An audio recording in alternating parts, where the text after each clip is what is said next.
Good morning. Thank you all for being a part of Hub City Sunday. That is not in any way, shape, or form copyrighted. So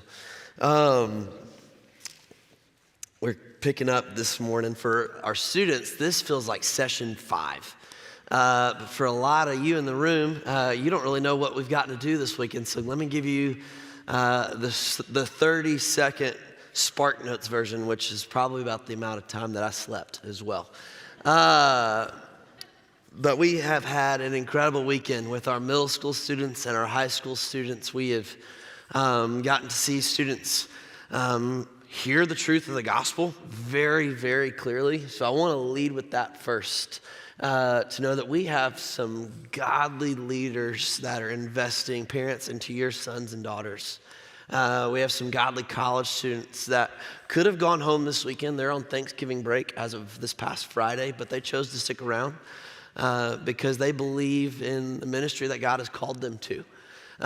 We have had host homes bring students into their home. I think there was a middle school guy's house where they had an M&M fight upstairs. And they were just gracious in that, in the way that they opened up their homes. And we've seen students serve about 6 different mature adults within our church through service projects of raking leaves and bagging those and moving rocks around. And our girls were able to prepare for Christmas Village. We packed boxes for Operation Christmas Child. And it's just been an encouraging time together. And thank you for listening to and worshiping along to some new student ministry songs this morning. But I do want to genuinely say this, and I don't get to be up here a lot, but when I do get to be up here, I want to say thank you for the way that you faithfully serve your church. Whether it's kids or students, whether it's coffee, whatever it is, and we heard last week about the importance of giving. You serve so that people can hear the gospel. And that's the whole reason that we do this, is so that people can come into a personal relationship with Jesus Christ. And that's our goal in weekends like this for our students. But that's also our goal for this morning as we get into the Word together. This weekend we have been talking through our theme has been Wake Up.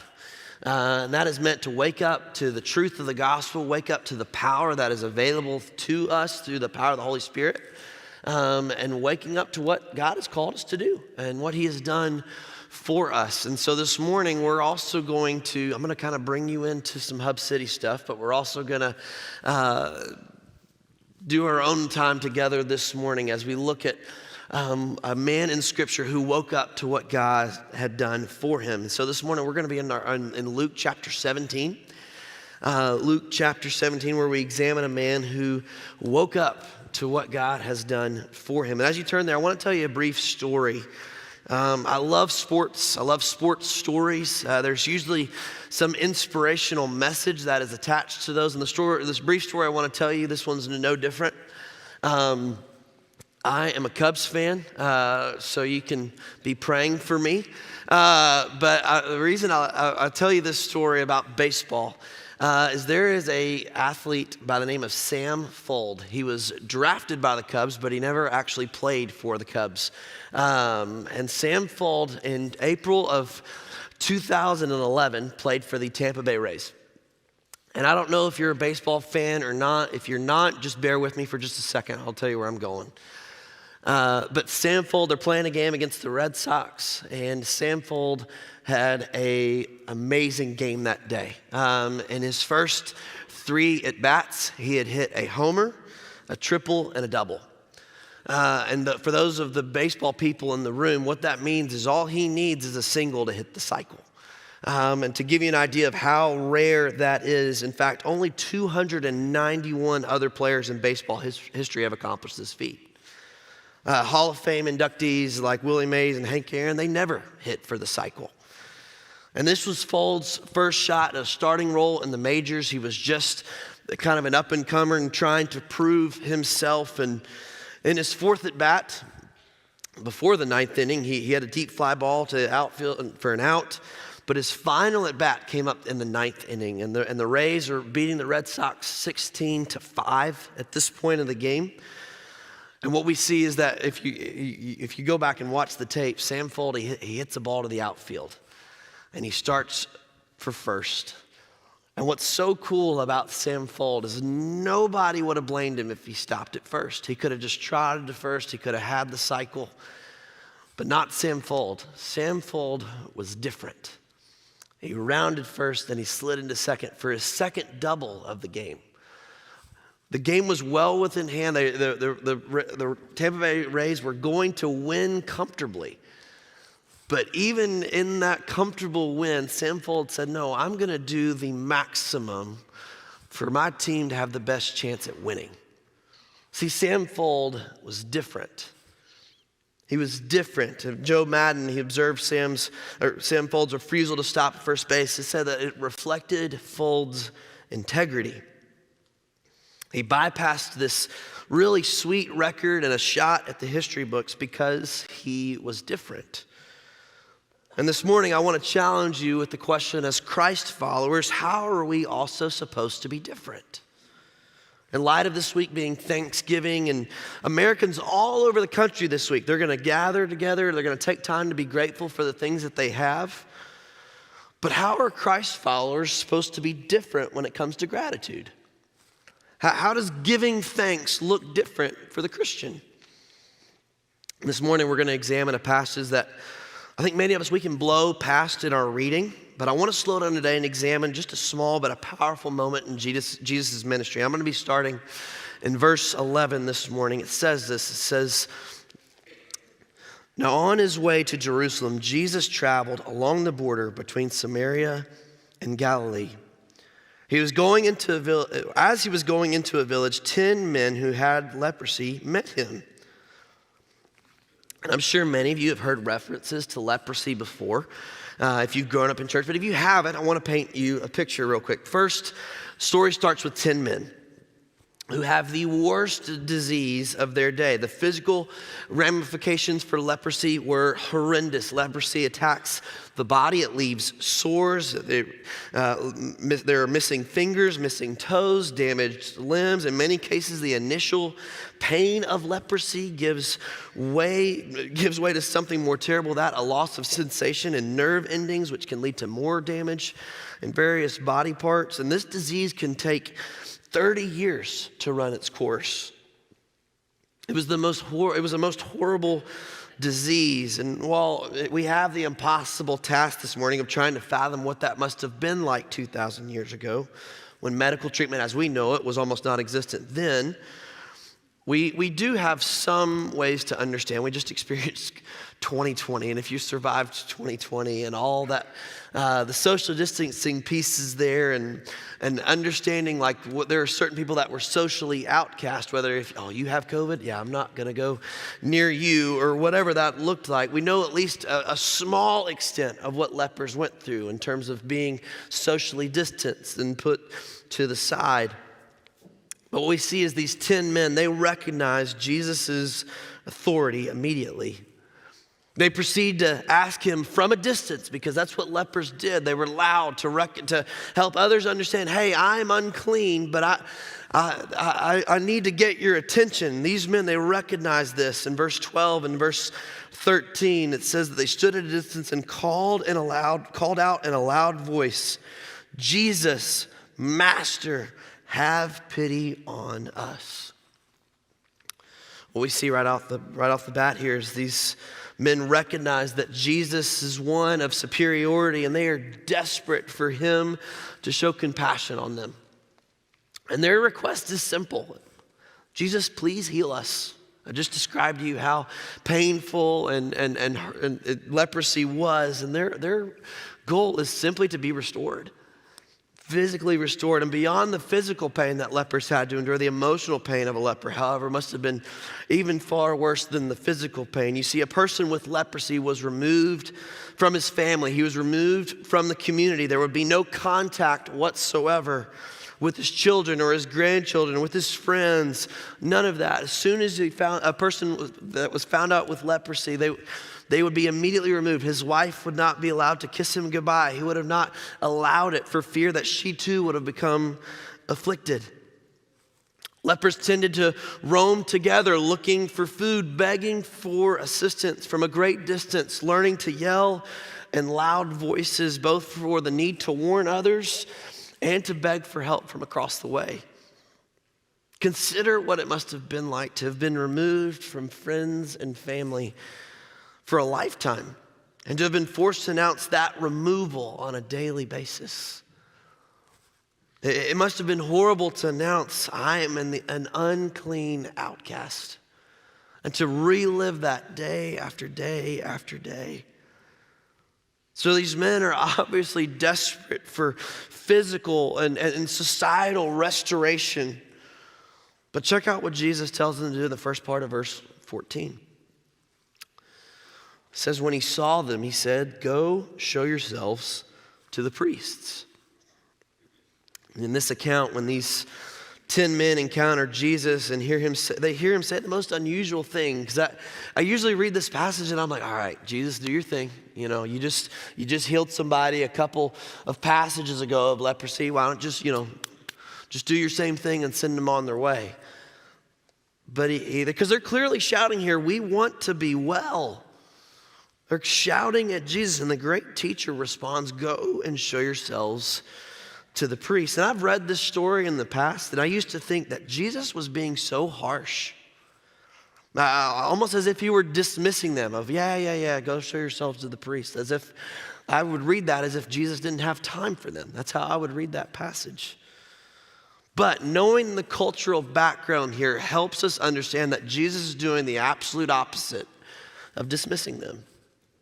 Jesus tells the lepers to go and show themselves to the priest, which is what the law said a leper was supposed to do after being cleansed. We see that in Leviticus chapter 13, 19, and Leviticus 14, 1 through 11. We see that in the Old Testament where it's written, hey, if a leper is suddenly cleansed somehow, if he's miraculously cleansed somehow, send him to the priest and the priest will evaluate him. You see, the local priest had duties other than leading worship on the Sabbath. He was something of a health official.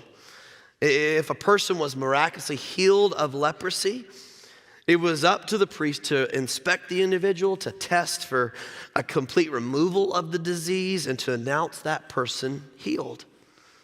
And in such cases, where the priest would then declare that person who had leprosy as a cleansed new person. And at that point, it would be fine for the leper to return to his wife, to return to his family, to be restored in society. Because if the priest would give the okay, he would have been considered healed. So when Jesus says, hey, go show yourselves to the priests, of course, one does not go to the priest until after being healed.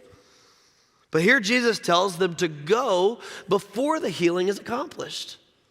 He sends them on their way, and the command of Jesus, go show yourselves to the priests, indicates that Jesus will act as they turn to present themselves to these officials.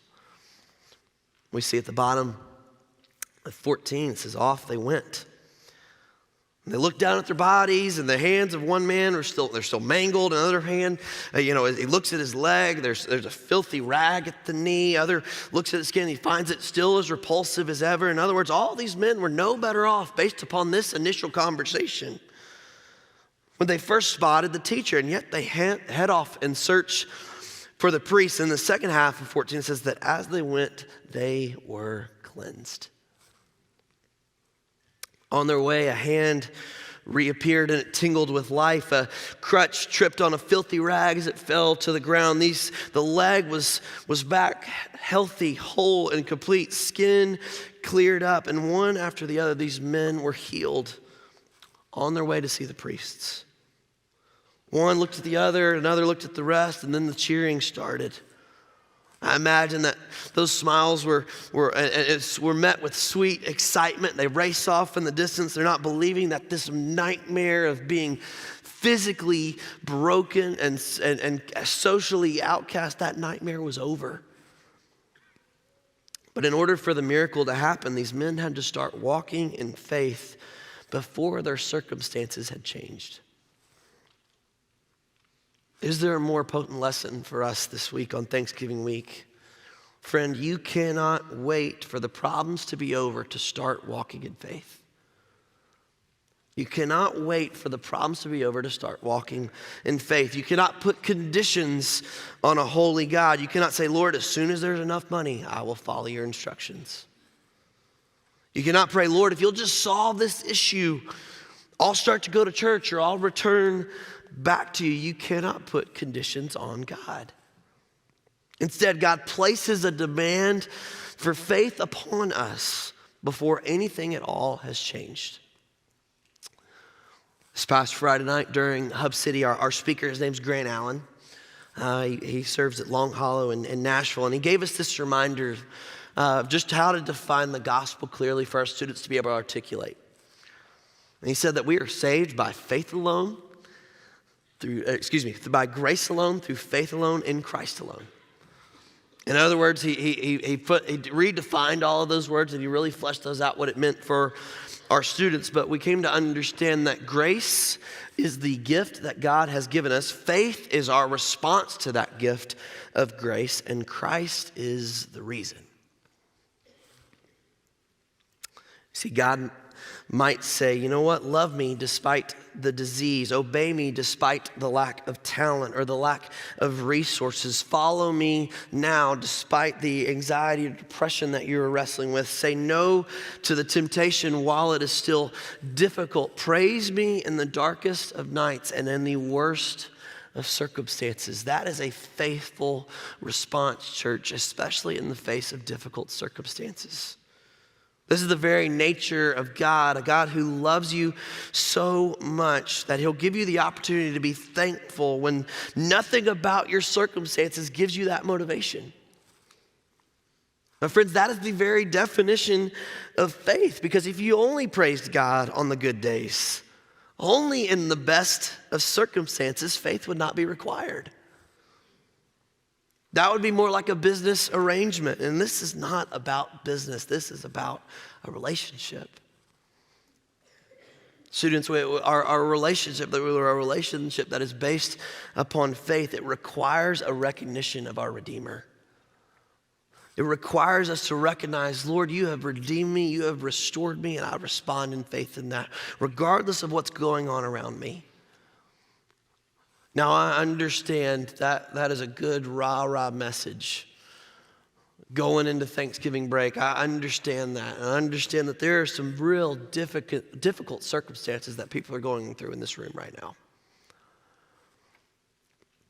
What awaits you today is this valuable question of, will you be thankful? Will you be faithful despite the difficult circumstances? Will you exercise a faith that is different in the same way Samfold, he was different? Will you exercise a faith that is different from the rest of the world? Will your thankfulness be Jesus-centered? And this morning, what I want to do is I want to explore 3 ways for that to be the case. And when it comes to Jesus-centered thankfulness, the first is this that we've talked about a good extent already, is that Jesus-centered thankfulness is evident through faith, even in our difficult circumstances. We see that in the guys choosing, all 10 guys choosing to walk to show themselves to the priest. They exercise faith by saying, okay, I guess this is what we're going to do. When I think of other stories of difficult circumstances, it's hard not to consider those who have endured much. One woman that I love to quote with students is Corrie ten Boom. And you consider her life and you consider the things that she went through. She was a part of a Dutch Christian family who lived during World War II. Their family housed Jews and hid them from the Nazis during the war. And unfortunately, a traitor was in their midst, and then the ten Boom family was taken into a Nazi concentration camp for helping those Jews. Most of her family died during the transport to the camp, but Corrie and her sister Betsy remained at the camp together. During their time at camp, they saw some of the most horrific things and often were cold and sick and oppressed. But in the midst of all those difficult circumstances, guess what? Corrie and Betsy remained faithful to the Lord. There's a specific story that Corrie tells about her time at camp in her book that describes the horror. And in their barracks, they had to sleep almost 3 or 4 per bed since the living conditions were so crowded. And to make matters worse, one night Corrie woke up with something pinching her leg, and it was a flea. The whole barracks were so broken already. Now on top of all that, they had fleas on top of all their other current oppression. But there was one thing that they did have with them. They had been able to get it through inspection somehow. It was a Bible. They were allowed to bring their Bible since there had been no inspection for when they came into camp. And each night they would read to each other in their bed. And over time, more and more people would come to their barracks to hear them read the truth of God's word. Corrie began to worry about these meetings that they would get caught, but she continued to trust in the Lord. She continued to remain faithful. Over time, more and more people came to the barracks each night to hear the sisters read their Bible and encourage all of the people suffering there. And the sisters began to wonder if they would be found out, but they continued to trust the Lord. And one day, we, as the story goes, Betsy came back with this huge smile on her face. She told Corrie that she finally knew the reason that no soldiers had come and found them out yet, because no soldiers had chosen to come and inspect their room at night or had caught them reading the Bible, and it was because of the fleas. Immediately, they praised God and they thanked him for the fleas. Because of those fleas, they had been protected. Because of those fleas, they could worship. You talk about perspective. You talk about remaining faithful and finding God's goodness in the midst of difficult circumstances. Church, in the midst of difficult circumstances, let us continue to place our faith in a God who is trustworthy. Let's look at the second half of our story, starting in verse 15. It says, one of them, when he saw he was healed, he came back, praising God in a loud voice. And he threw himself at Jesus' feet and he thanked him. And he was a Samaritan, which Luke includes here. We see that only one of the men came back to Jesus and praised God. He was thankful. He was public about it. He was loud. Some scholars talk about how this guy was sitting at the feet of Jesus shouting at him, because shouting is all he ever knew. But he's within, he could spit on Jesus, how close he is to him, and he's shouting at him, praising and thanking God. He didn't know how to come to God quietly or even in a normal voice. He comes back and he falls at the feet of Jesus, and he's louder than the average guy. And not only is this man joyful because he has been physically restored, but he's also confident that he has been socially restored, because we see in verse 16 that he comes right up to Jesus. Right? The social distancing is over at that point. He comes right up to his feet. The loud voice reveals this man's understandable excitement at what Jesus had done for him. Now, some scholars, they would argue that Jesus would have probably shunned the public attention, but notice that Jesus doesn't demand this man's praise. No, this man's gratitude and his worship is offered freely. This man boldly and surprisingly comes back to Jesus. We don't even know if he made it back to the priests, expressing respect and giving thanks. And not only do we know the faith shown through the proximity between these two men, but we also see the cultural and racial lines that are pushed aside as this Samaritan man bows to what he knows is a Jewish man, but he also knows that there's something different about this Jewish man. He knows this is the Son of God. And the reasoning for this is that he knows that he has been healed by God through the person of Jesus. Church, this is worship, which leads us to our second point today. Jesus-centered thankfulness is evident through our worship.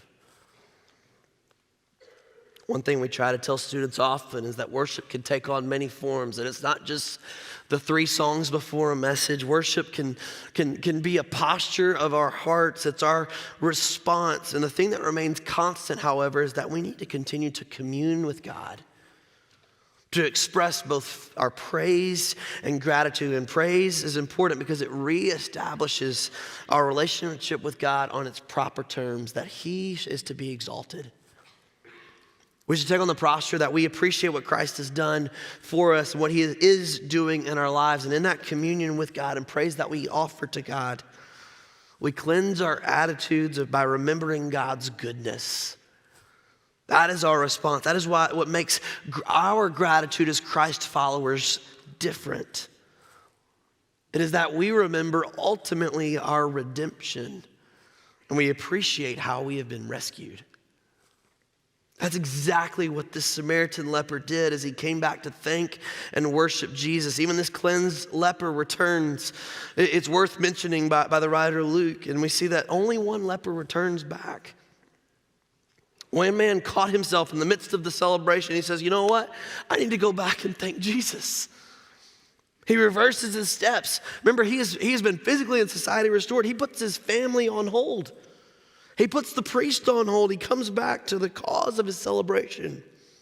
His response and his life situation were unique, but in the simplest sense of what he did, his thankfulness leads to action. Boy, did it turn out to be important. Check out verse 17 through 19 as we close this passage. Jesus asked, were not all 10 cleansed? Where are the other 9? Was no one found to return and give praise to God except this foreigner? Then he said to him, rise and go. Your faith has made you well. Jesus asks, where are the other 9? Jesus never commanded any of them to come back and express thankfulness to him or return to him, the healer. Nevertheless, this man, this is what scholars say in commentaries, they say this man wasn't going to take for granted the grace that he had been shown. He wasn't going to take it for granted. Church, this is our third point, that Jesus-centered thankfulness is evident in our actions. My challenge to you this morning is, what action is Jesus looking for from you? Has the Holy Spirit been tugging on your heart to some sort of action step? Has the Lord been tugging on you to take some step of faith? Is there a family member, a friend, a stranger who is in need this Thanksgiving season? Is there something that you have been compelled to do by love? Something that we ask our students regularly if they're wrestling with, am I in God's will right now? That's a big struggle for a middle school student, a high school student. Am I in God's will? And the best way that we ask students to evaluate is by asking, what was the last thing that God asked you to do, and did you do it? What was the last thing that God asked you to do, and did you do it? See the significance of this man coming, and I love that Jesus refers to him as a foreigner. He calls out the fact that he is a Samaritan. One thing that's so significant is that this man being a Samaritan, says that there's no precedent or expectation that this Samaritan would go back and thank a Jewish man. We know enough about Samaritans to know the cultural divides. Rather, this Samaritan goes and says, you know what, I'm going to thank this Jewish man who recognizes the goodness of God through Jesus and proceeds to loudly praise Christ for what Jesus had done for him. Friends, that is our action step. Whether it's at church or whether it's at home, whether it's in your car or at work, we constantly have to look to live in recognition of the grace that has been shown to us. To live in awe and appreciation of that grace and to act upon it in such a way that we are thankful and intentional with the way that we tell others of the grace that we have been shown. And as a result of our recognition that Christ is indeed good and gracious, we can learn from this morning's story that Jesus commends our faithful response. Let's look again at verse 19. It says, then he said to him, rise and go, your faith has made you well. There's a key difference between the one who returned versus the other 9 who did not. See, all 10 were healed of leprosy that day, but only one was saved. The Samaritan man benefited fully from Christ's mercy by not only being restored physically, but redeemed spiritually. He gained a relationship with God that day. So what is the difference between the Samaritan man and the other 9? What is the difference for us as Christ followers? Because the other 9, they were great, probably grateful for their healing. There are several people this week that are going to be thankful at Thanksgiving. But hear me on this. One can experience God's grace in terms of general mercy and still not benefit fully from it. Because that response never moves beyond a reception of kindness to the exercise of faith. Instead, faith responds to God's goodness and publicly acknowledges God. So as we conclude our time together, my prayer is that we would follow the example of this Samaritan leper who was an outsider, just like we are. We see that he doesn't depend upon his status, his accomplishments, nor his background, but he solely depends upon the mercy of Jesus. Friends, we are all outsiders because of sin, and because of Christ alone, we have the freedom and the invitation to be reconciled to God. And for that reason, church, every day, and I understand this sounds cliche, every day should be Thanksgiving for the Christian. Thanksgiving should be the theme song for the follower of Christ. We should have thanksgiving flowing from our lips daily. People that we should connect with should be able to see an overflow of gratitude within us. Colossians 2:6 says, "So then, just as you received Christ Jesus as Lord, continue to live your lives in him, rooted and built up in him, strengthened in the faith as you were taught, and overflowing with thankfulness." The reason for the thankfulness is only in part to what we can genuinely offer God. You see, God doesn't need anything from us. As the Christ follower, though, all we are able to offer up to him is glory because he is the giver. We can recognize, God, you have given me grace, and the only thing that I can return to you is glory and praise. That's all I have to offer you. We know that God does not need anything from us, but he does desire for us to place our faith in him as a response to the grace that he freely offers.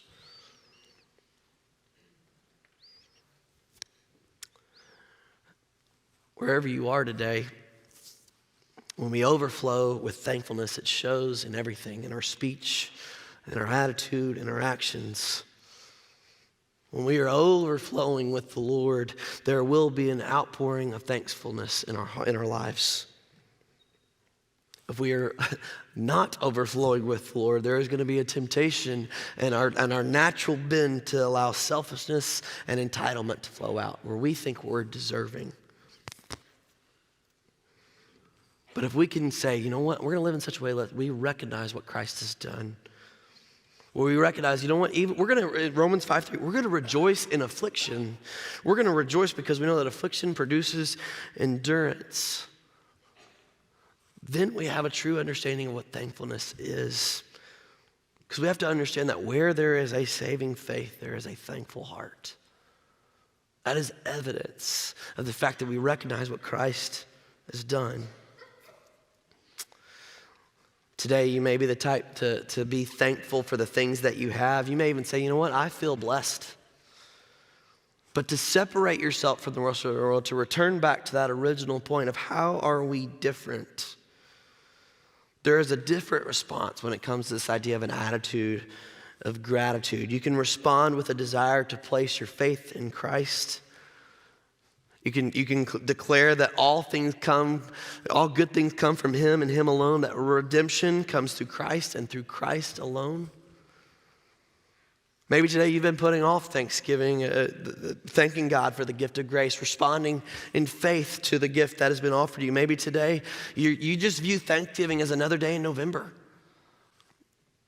But allow me to invite you to decide today that you could live grateful each and every day because Jesus died, he was buried, and he rose again so that you and I, where we have a broken relationship, we can see it restored through the power of God's grace and his mercy. Will you step into that today? Let me pray with you.